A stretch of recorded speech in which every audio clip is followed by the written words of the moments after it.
you'll need paint, something to paint with. I opted to get out a sponge brush. You'll need a terracotta pot, and you'll also need a base for the terracotta pot. You'll need like one of these small fish bowl is what I've always known them as, but I think you can put candles and stuff in them.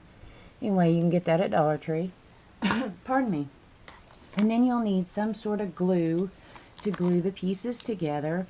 You'll need some sort of knob for the top. And you can either use E6000 or this super glue adhesive that you find in the automotive section at Dollar Tree. It really does work well. You could use your hot glue.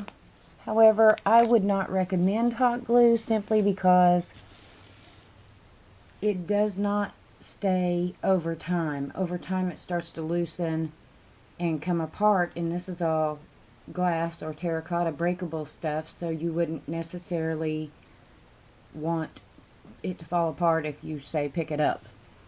Anyway, then you'll need some kind of candy to put in it.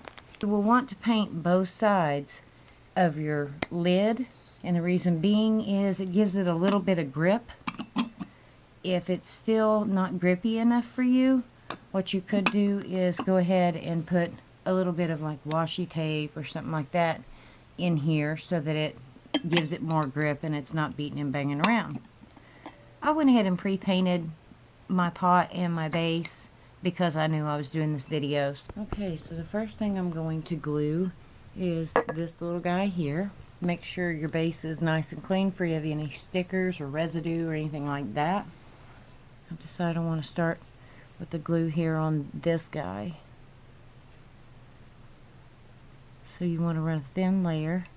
Also, make sure you're in a very well ventilated area when you do this,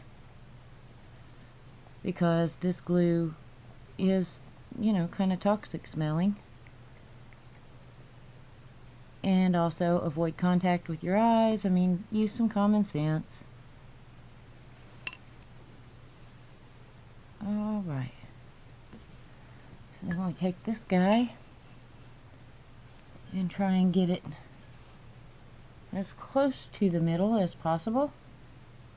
You want to make sure you get it where you want it, because once it starts getting tacky and setting, it's next to impossible to take it off.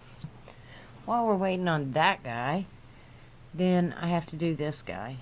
Now this knob is going to take a little while to set, so I may go ahead and use the E6000 on this one. Okay, so the reason that I switched to the E6000 to do this piece on the lid is because I know how the E6000 behaves and how quickly it gets tacky and sets up so that I don't have to hold it. This one I don't. Since it's new to me, I have no idea. If you have trouble getting your lid off the cap, grab yourself a pair of pliers. Gives you something to hang on to, and it'll twist right off. So now I'm going to find which direction I want this, and I'm going to saturate it really, really well. And the reason that I am is because it's got the wire wrapped around a glass bead, which I guess you could do that at home yourself. I don't see why not. So let me get a hold of this real quick.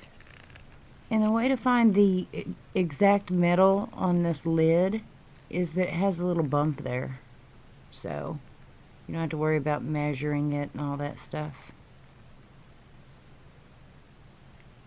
Alrighty.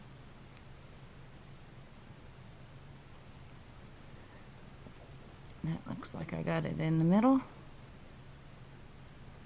However, I think it's going to stay once it gets tacky, which will only be a few minutes.